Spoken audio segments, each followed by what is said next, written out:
Hello बच्चों, मैं सुनील कुमार आप सबको स्वागत करता हूं अपने इस यूट्यूब चैनल पर। अभी हाल ही में जो 10th क्लास की एग्ज़ाम हुई है, ये 2022 के 10th क्लास का एग्ज़ाम, उसका संस्कृत का जो है ग्रुप सी है, कोड संख्या सी जो है, और फर्स्ट सीटिंग का है, उसका मैं सोल्यूशन करा रहा हूँ। सेकेंड सीटिंग का भी कराऊँगा। आप अलग अलग यूट्यूब चैनल से मिलाए होइएगा, परंतु आपको सबसे अलग मिलेगा, चूँकि ये 100% परफेक्ट है, सही जवाब है। चलिए ज़रा सा देखते हैं। अलग अलग ग्रुप का है, आपके पास अलग ग्रुप का हो, क्वेश्चन मिलाइएगा, क्वेश्चन के अकॉर्डिंग आएगा नंबर। क्वेश्चन संख्या अलग अलग मिल सकता है। चलिए, पहला कहता है तस्मिन पद का मूल शब्द क्या है। तस्मिन का मूल शब्द तद है, अगर तद रहता था तद हो जाता। दूसरा कहता है प्रश्न इसी का, निवेदनम में कौन सा उपसर्ग है, तो निवेदनम में नी उपसर्ग है। अगला प्रश्न इसका कहता है किस पद में परि उपसर्ग है। किस पद में परि उपसर्ग है, तो परिणामम में परि उपसर्ग है। चलिए, अगला कहता है किस वाक्य में सप्तमी, इसको तोड़िएगा तो सप्तमी अधिकरणे च सूत्र से सप्तमी विभक्ति है। तो आपको हम लिखाए थे आधारो अधिकरणम या अधिकरणे सप्तमी, उसी के आधार पर दिया गया है। तो देखिए इसका आंसर तो ये हो जाएगा तिलेषु तैलम भवति। लेकिन देखिए अगर आपको नहीं आता था, चूँकि सप्तमी अधिकरण थोड़ा सा अलग कर दिया है, तो इसमें नहीं आता था तो आप अनुमान लगा सकते थे कि ये तो होगा नहीं। नदीषु गंगा श्रेष्ठा अस्ति, ये यतश्च निर्धारणम से हो गया। आगते रामे मोहना गृहम गस्ति, यस्य च भावेन भाव लक्षणम से हो गया। रुदति ये षष्ठी चनाद्रे से हो गया, तो इसलिए वही आंसर हो जाएगा।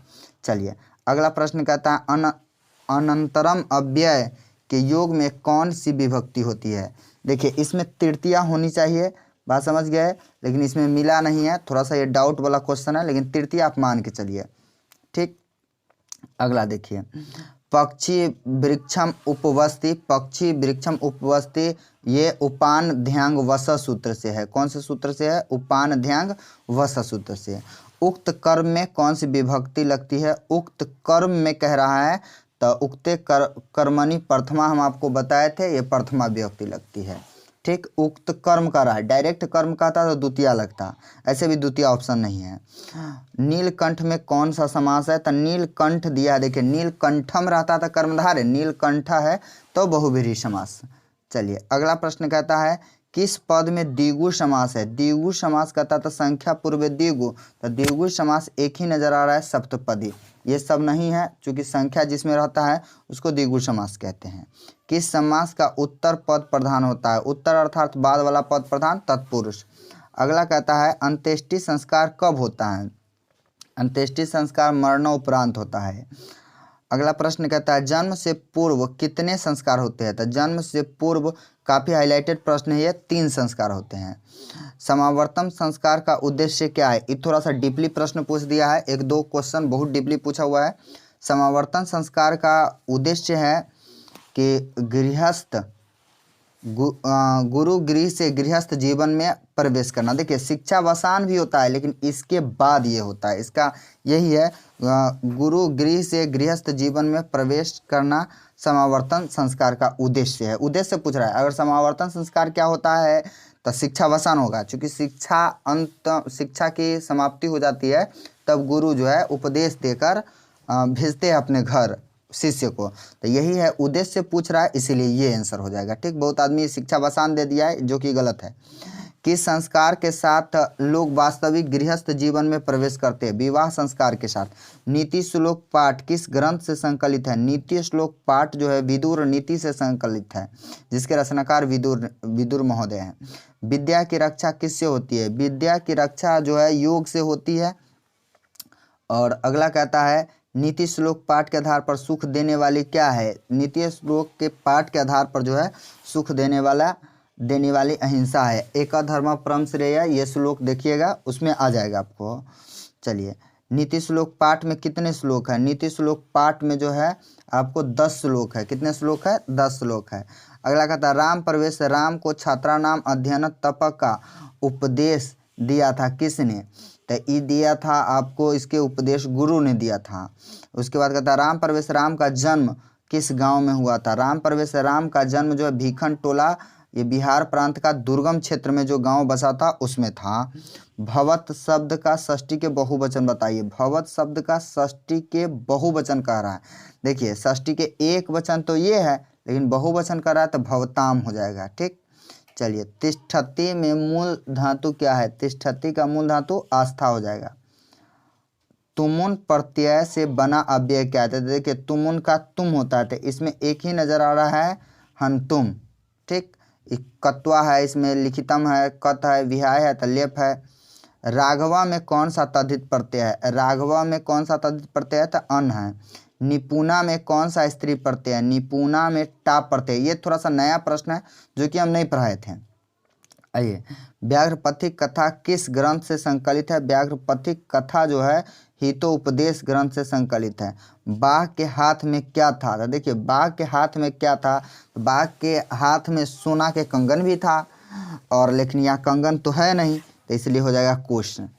अगला कहता है व्याघ्रपथिक कथा में कुत्र तव कंगनम किसका कथन है?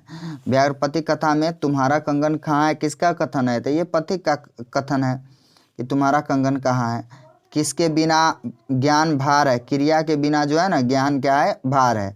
और साधु का स्त्रीलिंग रूप क्या होगा? साधु का स्त्रीलिंग रूप साध्वी होता है, लेकिन यह ऐसा लिखा था, ये सब गलत लिखा हुआ है। साध्वी लिखा हुआ है परंतु ये गलत है। चलिए, अलसा नाम कथा का समस्त पद क्या होता है? अलसा नाम कथा का समस्त पद अलस कथा होता है। देखिए लीजिए ये सही है, थोड़ा सा यहाँ गलती कर दिया है, यहाँ गलती कर दिया, आ लिख दिया, गलत है, अलस कथा। तन्मध्य पद में कौन सी संधि है? तो देखिए इसको तोड़िएगा तो तत्जोड़ मध्य हो जाएगा। तत्जोड़ क्या हो जाएगा? मध्य। तत्जोड़ मध्य हो जाएगा, तो यहाँ व्यंजन आ गया, यहाँ व्यंजन आ गया, तो ये कौन संधि? व्यंजन संधि। व्यंजन और व्यंजन के मेल से व्यंजन संधि। मुनिरयम में किन किन वर्णों का मेल है?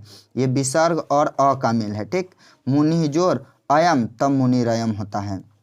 पित्रादेशा का संधि विच्छेद कीजिए, तो पितृजोड़ आदेश होगा। पितृजोड़ आदेशा, पित्रादेशा। निरोगा में कौन सा संधि है? निरोगा की संधि क्या होगी? निरोगा का ये निरोग हो जाएगा, विसर्ग संधि में बदलती है, तो हरसों का विसर्ग से पहले जो होता है तो दीर्घ हो जाता है, तो इसलिए निरोग हो जाएगा।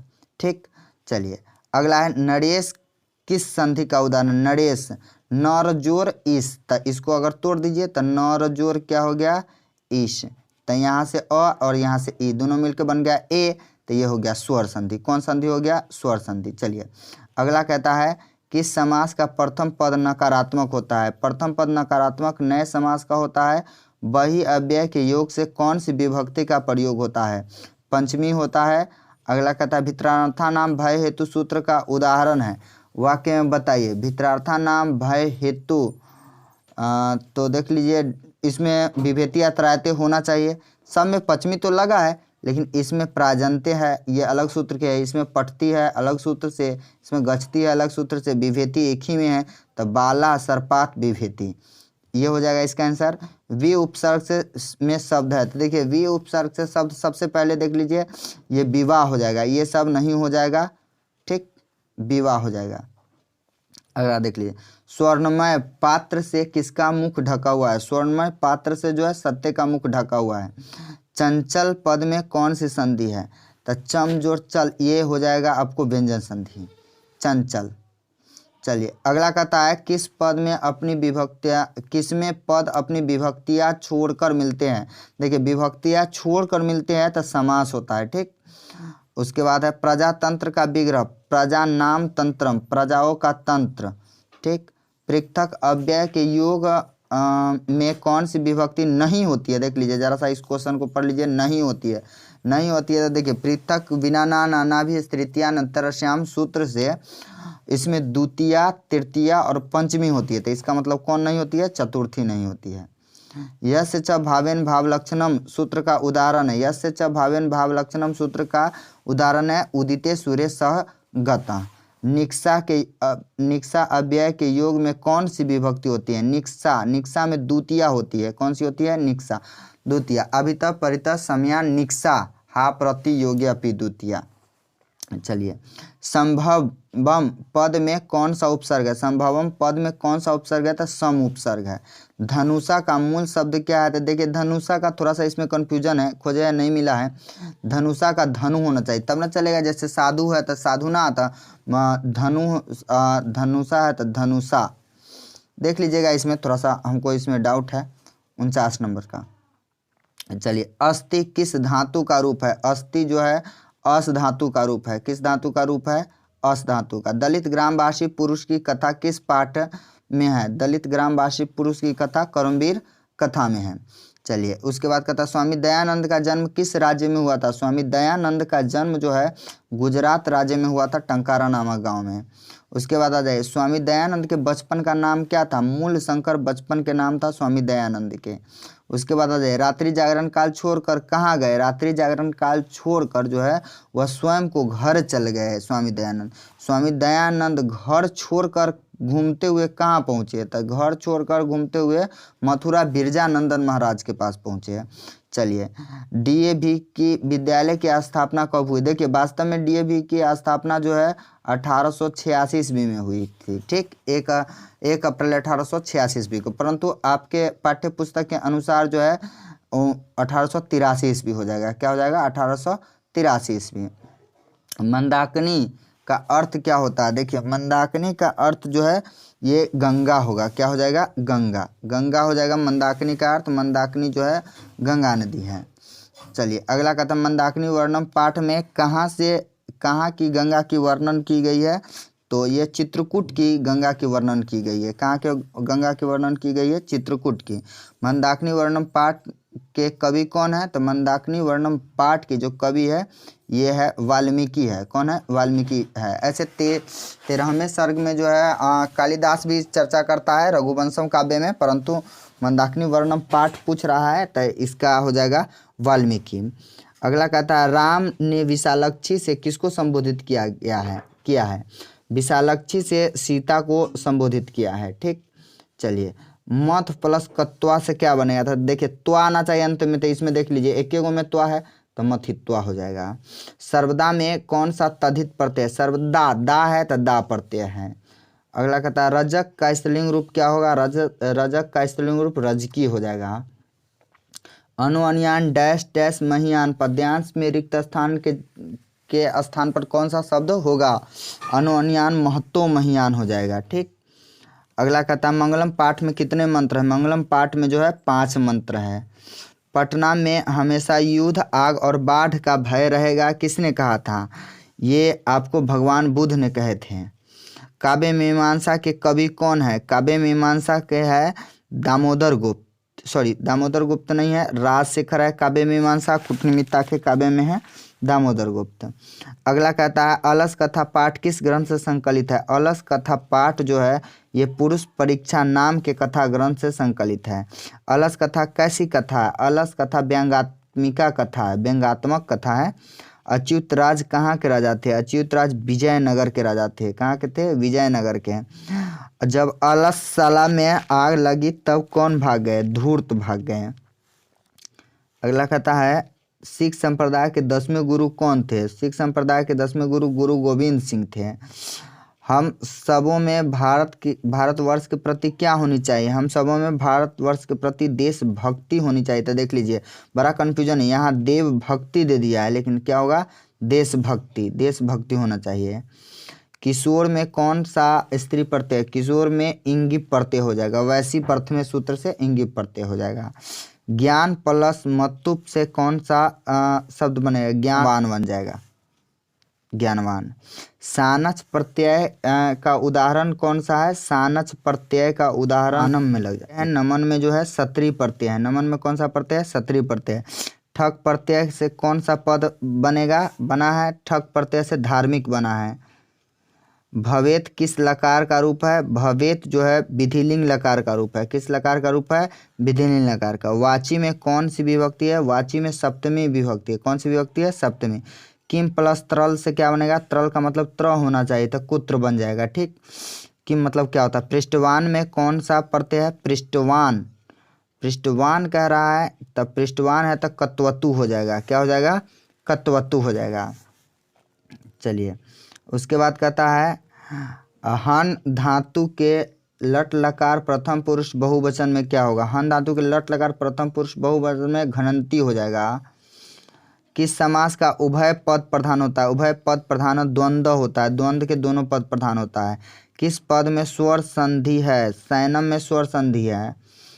कंगनम का संधि विच्छेद है, कम जोर कनम हो जाएगा, कंगनम का संधि विच्छेद। एतत् श्रुत्वा, तो एत श्रुत्वा हो जाएगा इसका बी नंबर।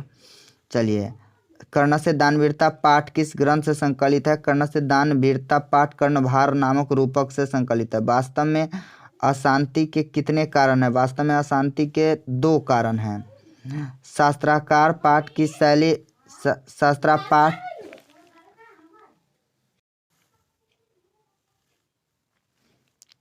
शास्त्राकार पाठ के शैली है प्रश्नोत्तर शैली। जनक की सभा में कौन थी। जनक की सभा में गार्गी वाचक कन्या थी। मधुरा बीजम किसकी रचना है। गंगा देवी की मधुरा बीजम रचना है। विशाल संस्कृत साहित्य किसके द्वारा संवर्धित है। कवि और शास्त्रकारों द्वारा संवर्धित है। भारत महिमा पाठ में पुराणों से कितने पद ली गई है। 2 पद ली गई है।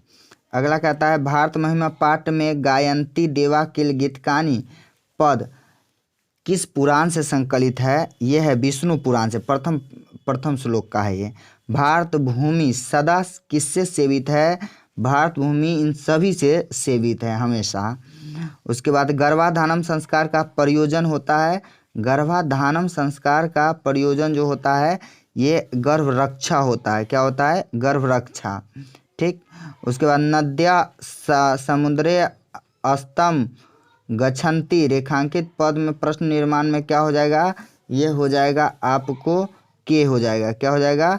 के हो जाएगा। मिथिला में वीरेश्वर कौन थे। मिथिला में वीरेश्वर जो है मंत्री थे। गोलघर कहाँ है। गोलघर जो है पटना में है। धन्यवाद इस वीडियो को देखने के लिए। इसका अनुवाद जो है हम दूसरे वीडियो में लेके आएंगे। अगर आपको अच्छा लगता है तो आप शेयर कीजिए, कमेंट कीजिए, लाइक कीजिए।